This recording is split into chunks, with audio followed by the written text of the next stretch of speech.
Hey guys, it's Mike from Shamino's Workshop. Here we have a customer commission. This is a Graflex shop, Graflex obviously, set up in the ESB Ranch configuration. I didn't know this existed. I didn't know this was a thing, but apparently there is, if you go to the Graflex Bank, which is a website, there's a gallery and a lot of information about the history of Graflexes, and this particular model, or what this replica is modeled off of, apparently in Empire Strikes Back they had a number of versions that were used throughout the movie in different scenes. I forget where or if it was used. Maybe it was Dagobah, maybe it was Bespin. It says it in the Graflex Bank, but the point is a lot of those are lost.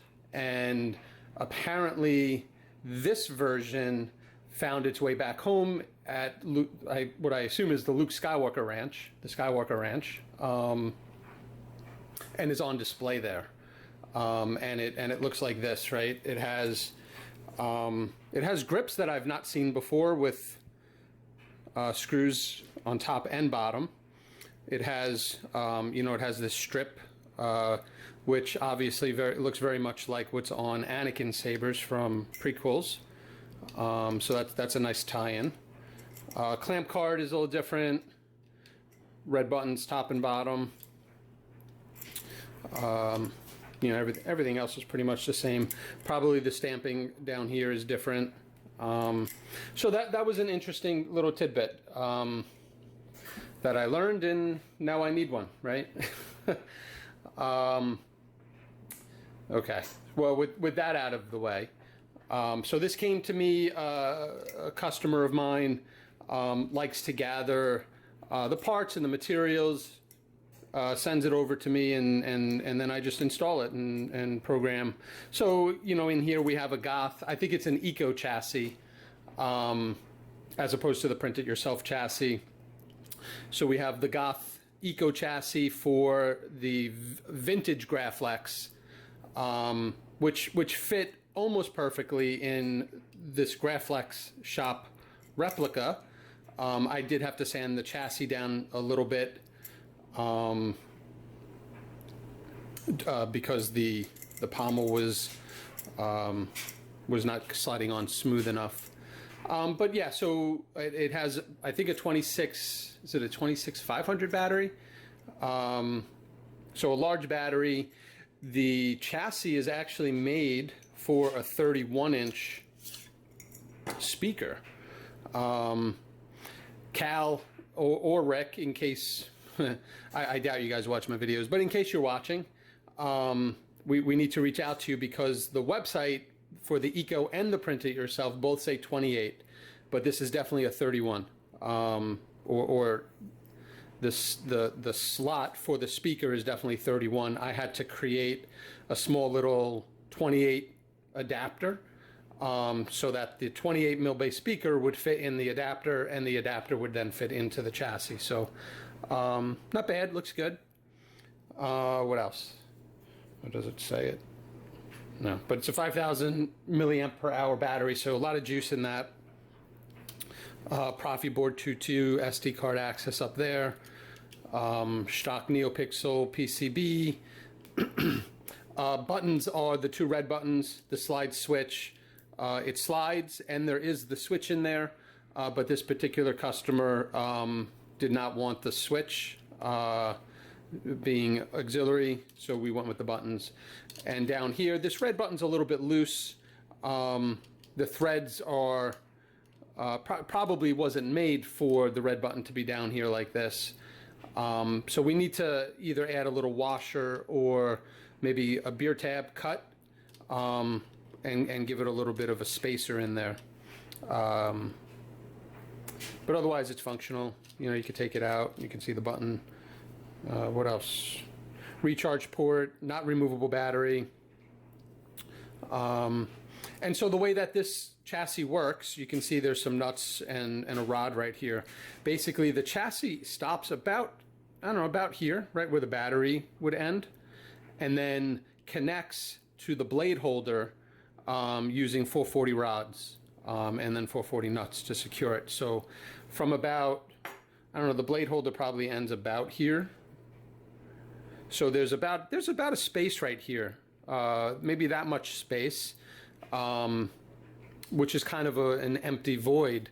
Would be really cool to have added a crystal chamber of some sort, but then you got to deal with removing, I mean, there's only one screw technically holding the blade holder to the hilt, and therefore the chassis, right? The chassis is really just connected to the blade holder. So if the blade holder could come out, then this would be a removable setup. The issue are the pins. Oh, and then I guess up here, this the top of the blade holder actually screws on from the top. So I'm not sure how the Metal Master chassis get designed. Maybe the pins are recessed further, and I doubt you'd have that blade holder top. But that would have been pretty cool. Okay, with that said, let's pull the recharge, the kill key. As we can see, we got a stock blade holder in there. So, you know, we're using ProffieOS 4.8. I'm using Fernando's blade styles and his blade builder. If you don't know or haven't used it yet, go check it out. Or if you use it, you haven't used it lately, there's been a lot of updates. He's added a slew of options. He's also added accent style, like an accent style builder, with a lot of cool features.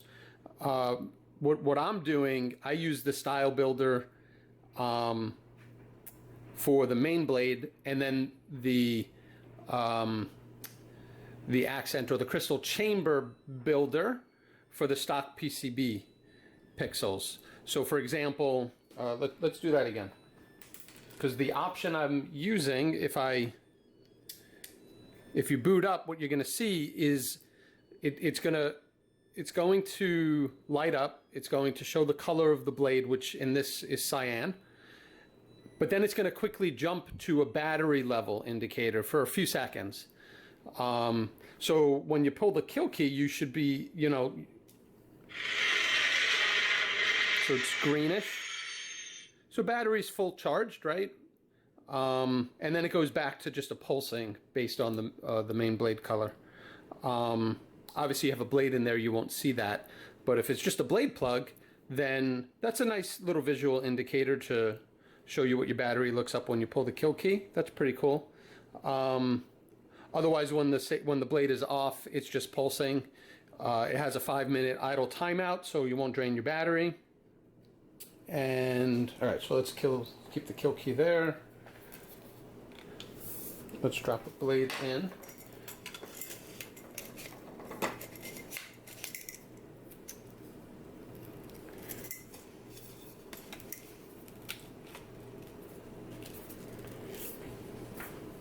I need to back that out a little.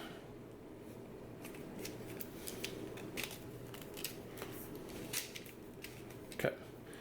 Well, I guess you do see it even with the blade in. I guess that light does bleed through. Interesting. Oh, actually, and I'm sorry. Let me. I got to get the sales pitch out of the way. Bear with me. So we know we have a Shtok NeoPixel in there, PCB connector in there. I'm using a resin, my resin Shtok PCB holder, as opposed historically I've used my 3D printer using like a translucent filament, which offers a nice diffused, which offers, one, it's a nice holder, but two, it also offers nice diffusion. I've moved to resin-based printing, so now I have both, and with a clear or translucent resin, you know, it comes out real nice. It as you can see perhaps in there. So these are added. Did I add these yet? I think I'm going to add these to my Etsy store if I have not yet. I added the 3D printed, PLA based or PLA plus based holder to the Etsy store, but these I'll add up as well. The nice thing about these, in the model for this, I've added 3mm and 440 set screw holes, and I think the 3mm, maybe it's a 2mm, is pre-tapped. The idea being, when you put the stock PCB in from the bottom, you can use nylon screws to, one, hold the PCB in place, and then also we use hot glue on the bottom, not really to hold the PCB in place, but for wire management, right? To make sure those wires don't get pulled or yanked. So look, check those out if you're interested. And okay, sales pitch over.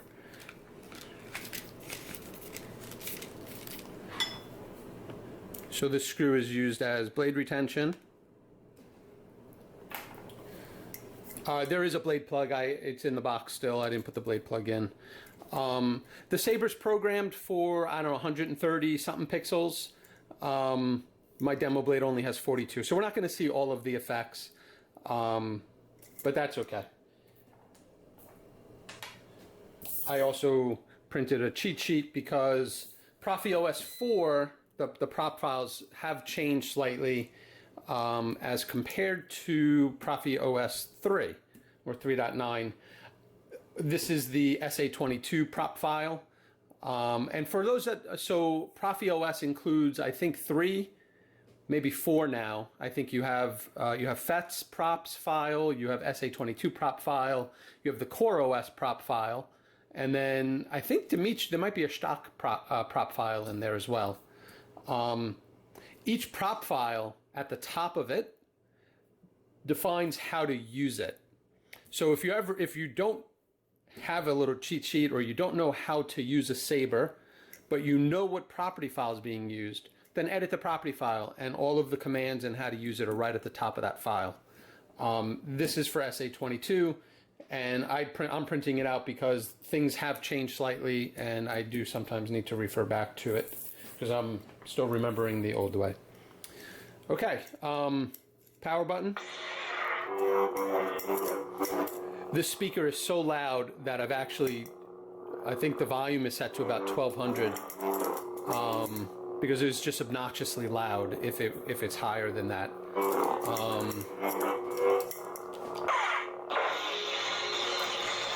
So that's the lockup, which is happening mid-blade. You're only seeing, partial, because it actually travels up and down.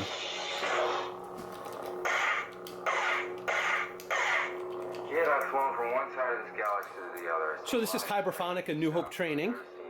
Cyan Aqua audio flicker. Force controlling everything. There's no mystical energy field controls my destiny. My son asked me when I was building and testing this out, why is there so much Han Solo on this? Look, good against remotes is one thing. And I had to remind him, and it's his favorite movie, A New Hope. I had to remind him of the training scene in the Falcon, right, where your eyes can deceive you, don't trust them. That the font is really based on that whole scene. I call it luck. In my experience, there's no such thing as luck. In which case he understood. Kid's only 8. Got to cut him a little slack, right?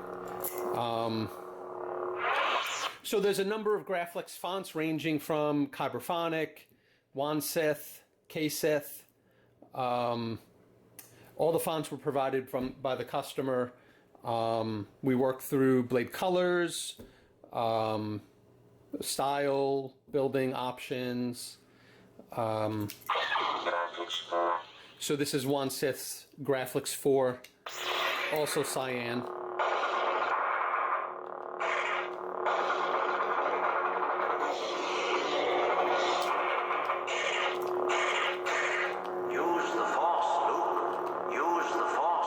I think it's only one. Yeah. Okay.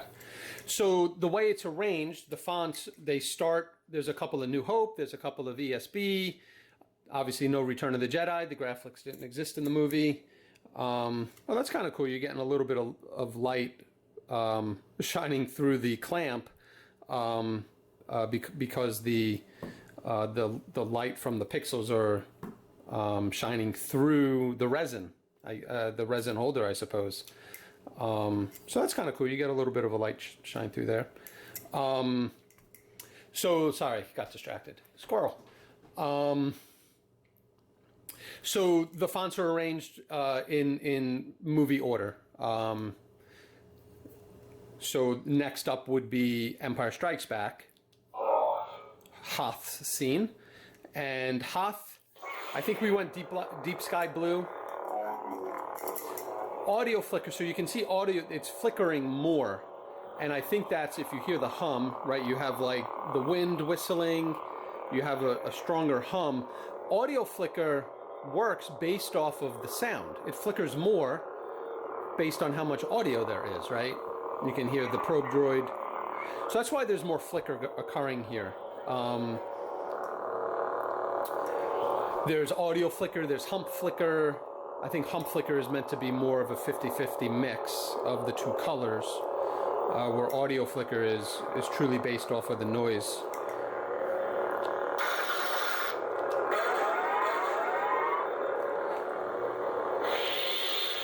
Now I'm forgetting if this is KSith or JuanSith, but that was Hoth. Now Hoth was deep sky blue, I think. The next four ESB fonts like Bespin, Dagobah, what else? ESB Graflex, which I think is Kyberphonic, and then maybe there's Graflex 5, which would be JuanSith. Those are a medium blue, but we, the customer wanted was looking for a specific color, not a named color. We didn't have an RGB value, but a deeper shade of blue. And, what's difficult is the camera doesn't really reflect the color accurately. So what I'm seeing with my eyes and what I see through the camera's display are actually different. So nailing that color is difficult. So I actually worked a little bit with Fernando and then some folks on the TRA forum to come up with a solution with color wheel. Typically color wheel, so let me go back. 3.76 volts. Oops, nope, sorry, wrong way.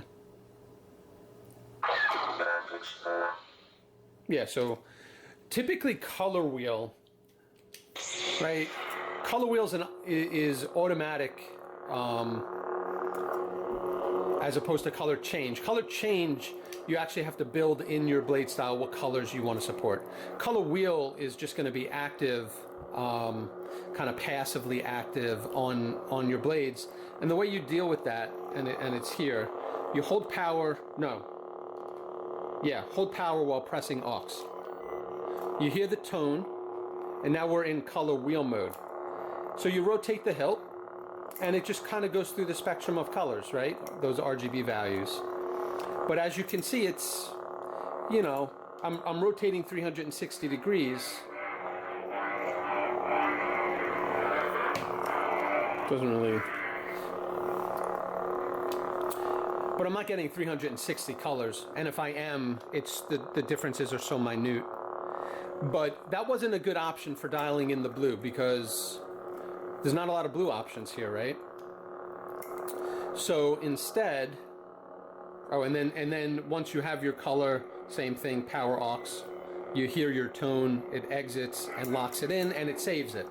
So if I shut it off and turn it back on, it'll be the same color. If I kill power, it'll also be saved. So that's color wheel. Hoth. Okay, so Dagobah. But on these next several fonts, we really wanted to dial in that medium blue color, so we found a starting point, and then we were able to figure out how to limit color wheel using the scale function. And essentially, the style is updated so that I'm using sort of a plus-minus factor of 3,000. Which means that the starting color is going to be used to determine how much how much the color should deviate from the starting color in a negative or positive I don't know what the right word to use is. It gives us more options without having to deal with the reds and the purples and the yellows, which we know we don't need. There's also some discussion of enhancing color wheels so that you first get the color you want. So if maybe you want a reddish color, we'll use color wheel to get to red, and then maybe, and this is where the enhancement would be, holding down the button. So once you get to red, if you hold the button down, then that'll sort of lock red in, and then holding the button will dial the red color in. It'll stay in the red spectrum. So that might be implemented. Frederick had an idea there. He had some other ideas too, so I'm not sure where that's going to land. But right now, we do have a workaround which involves adding the scale function around your color. Okay, so with that said, so that's our blue starting color, and then we can get into color wheel. Now you're going to see a little bit of purple, but that's because I'm using 3000. I could probably use like 25 or 28 and maybe avoid hitting that purple, but I wanted to make sure we got the full range, right? So once we hit purple, we know we're at the top of the range, right? We're at 3000. So if I back it off just a little bit, that's the lightest, right? So let's say that's negative 3000. And now as I turn, it should darken up. Hopefully that's coming through. Right, it'll darken up until it hits the purple again. And then it just resets. So right there is about where I would probably want this to be. You know, the idea being, right, in Dagobah, maybe in Bespin, in those dark scenes where he's fighting Vader, you know, you're going to get a darker color. On Hoth, it's probably going to look brighter. That's the idea behind it. And then, so I'm locked in. Okay. And again, that'll persist. The next font, you're right back. So you kind of have to then dial that color back in. What else? Let's see. The Force is with you. So that's ESB Graflex. That's Graflex 5. That's JuanSith. That lightsaber was Luke's. Okay, so then we get to the Force Awakens. Now I think this is just blue, if I remember right. This was just blue. Yep. Oh, that was a cool effect. I'm never touching that thing again. Okay, so I think this is it's not Hero Pack. No, this must be TFA Graph. So this is Kyberphonic, where it includes a Ray and a Finn based font. That would be the Ray one.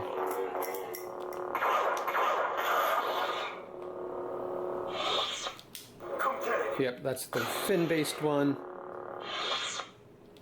Young Ray. So then we should be at The Last Jedi.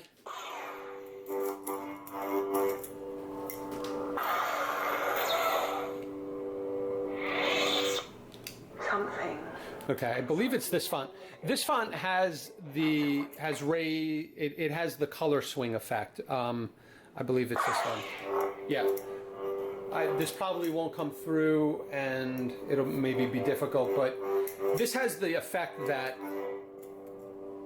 the harder or faster you swing, the brightness of the blade changes, which was an effect apparently in the movie. I guess as Rey, maybe when she's training or as she's swinging it, it turns white.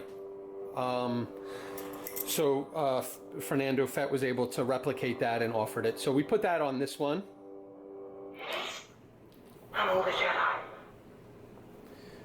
I'm forgetting which font that was. To get rid of. Yeah, well, this is Dyad, Kyberphonic Font. It's basically like when she's in that weird state, you know, between her and Kylo Ren. He has a Kylo-based font as well, where, you know, where it's more him. Obviously, this is more Rey. But the sounds, you know, are kind of like muffled.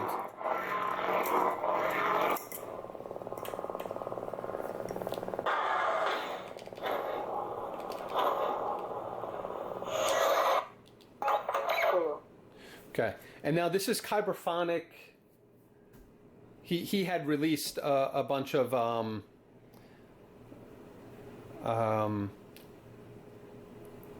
color-based fonts, I guess, to go with sort of Galaxy Z, Savvy's Workshop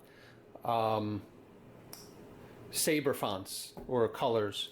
So we used the blue font with a blue blade and two different blade styles from FET. One is the smoking blade and one is the pulsing blade. I forget which one is which. That's the smoking one.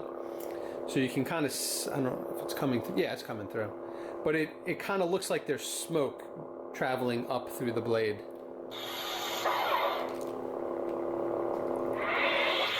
And then here on the pulsing one, as obviously you can see, it looks like the blade's pulsing, but traveling up the blade.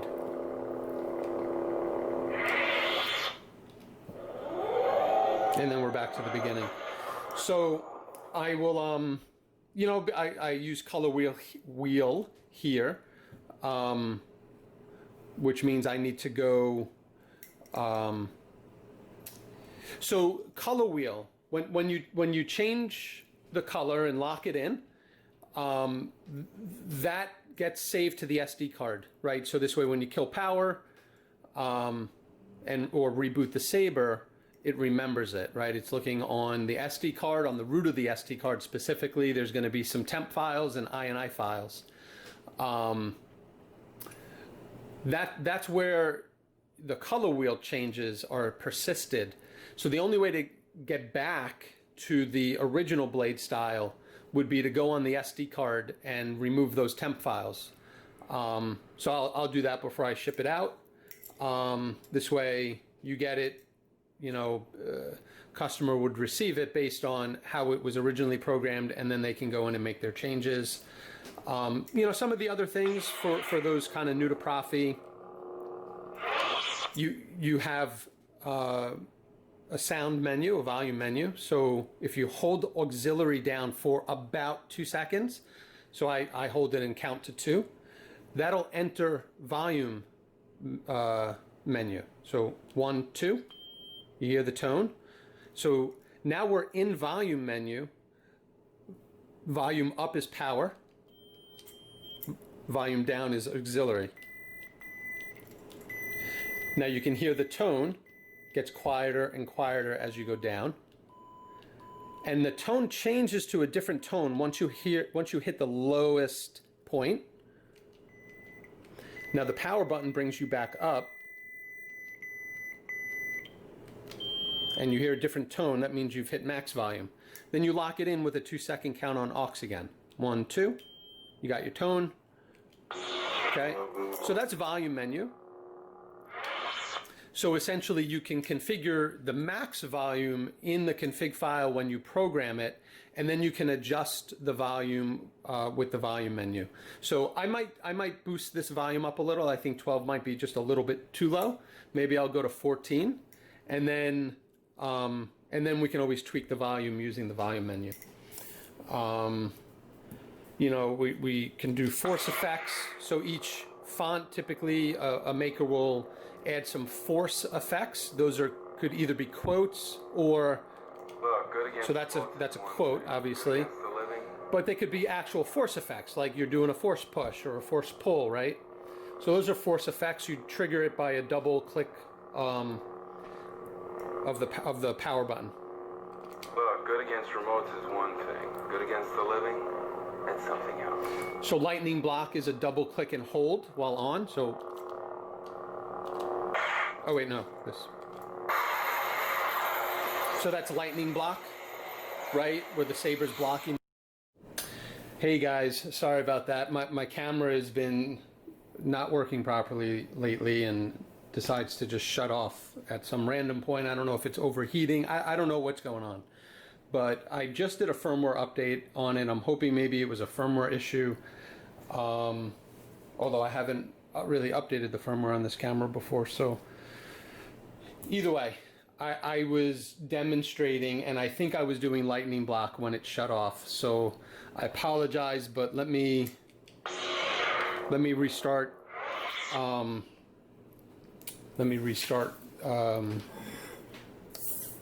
Where I left off, which I think was lightning block. So lightning block is a double click and hold while on. So with the full blade, you'd see the whole effect. But essentially, you know, you're blocking lightning. Yeah, the Emperor's shooting lightning at you, or maybe Dooku is, and that's a really cool effect because it's on the entire blade. So that's lightning block. Activate muted used to just be a double click, but that's where that's where this has changed in the new version of the OS and prop file. Activate muted is now a double click and hold. So it activates muted and it retracts muted. In previous versions, it would actually retract not muted, so you'd hear it retract. So that's kind of cool if you just kind of want to play without the sounds. Font makers and fonts, most include a track, a music track. Not all of them. The ones that do, similar to the volume menu, you can hold power down for 2 seconds. 1, 2. So A New Hope's music track is just the training droid, you know, floating around making its noise. 2-second hold on power to shut it off.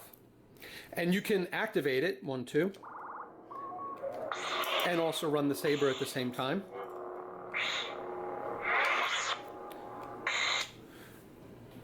But I think it has to be off to turn it on.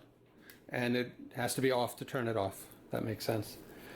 We did volume up. Melt, the melt, now we won't see it because I don't have the full length blade, but melt is going to be a forward stabbing motion. You have to make contact, and you also have to be holding the button. So hold the button, jab forward, and clash. It's a little difficult because you have to extend the jab forward. So yeah, it's a little tricky to get on camera. Plus, I'm using my hand, but it's hold power, thrust forward, and hit something essentially, and that'll produce the melt function. So some of the auxiliary, so blaster block is just, you know, aux button. Now multi-blast is a new feature where you're going to double click and hold, and so what that allows you to do is you sort of get into the multi-blast mode by double click and hold. But then, as you swing, you're blocking bolts, right? You're blocking. So that's kind of cool. Okay. We'll lock up, so while it's on, just hold for lockup. You can obviously hit it for clash. Drag is going to be downward pointing, and then hold auxiliary button. Again, there would be a drag effect on the tip if I had the right length blade. We did volume. Did we do battery level yet? If I hold 3.64 volts. Right, if I hold auxiliary down, it'll read out the battery voltage. And we spoke about color wheel. So that should be all the options. I am still recording, so that's good.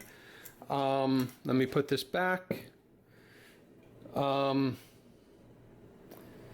Yeah, so, you know, to end, thank you for watching. Sorry about the mix-up with the camera going off. I'm watching it as I sort of end here. But I think I had told a story. Having done this install now and knowing that this exists, you know, I have a vintage Graflex that I purchased. It's got old tech in it. I will likely do a similar install using maybe the Eco, because look, I'd love to do a Metal Master, but that's cost prohibitive. Maybe I could buy one piece each month, you know, like $100 a month, and 2 years from now have all the parts, but I don't know.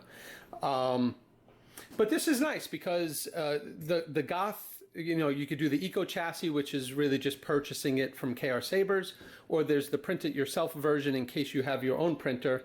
I'll go with the print it yourself version. There's variant 1 and variant 2, if I'm recalling properly. One is for removable battery, one is for, you know, in-hilt battery and charging. I've been moving towards removable batteries in my personal installs. Because look, at the end of the day, they're going to sit on a shelf for most of their lives. Most of my Sabers are display queens. My kids have their own Sabers that, you know, they can play with. They're not going to be playing with mine. And, you know, so it makes sense, right? There's many advantages to removable batteries. I don't do a lot of, you know, cosplay or anything like that. Maybe on Halloween, you know, I'll take a Saber out and dress up. But, you know, eventually the batteries are going to die, right? They're going to diminish in their capacity, and I'd hate to, you know, have to gut the Saber just to replace the battery. Where, you know, so that's really where removable shines for me. You know, if you were going to cosplay, certainly removable batteries is the way to go. So that's sort of the direction I'm heading. So it's nice to know that this chassis has a removable option. Yeah. So yeah, I don't know. I guess that's about it. I also wanted to apologize. I haven't been doing a lot of videos.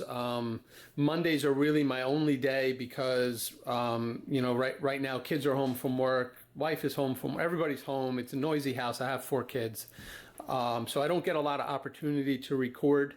They're at the beach today, so like today's my get all your recordings done. So that's what I'm doing. I wanted to get this one done. School's going to start up. I'm in New York. Kids are going back to school. I don't know if I'm all that excited or not about that yet, but certainly they need to be back in school, getting educated, being socialized, being kids, right? Being home all summer and all spring, it's got to be detrimental to them. So I'm happy they're getting back into some sort of, you know, in-school education. I'm just hoping for the best.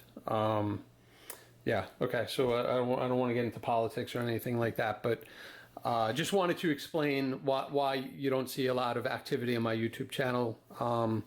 But, you know, hopefully over time I'll be able to get some more videos and get back to maybe a more regular basis. Well, thanks for watching, guys. Any questions, feel free to leave comments. I do eventually reply to them. If you wanted to ask me a question about an install or how much something might cost, the best way is to get to me on my Facebook page, Shamino's Workshop. It makes it easy for me, at least everything being in one place makes my life a lot easier. So yeah, please feel free to reach out to me with any questions you might have. Thanks for watching, guys. Bye.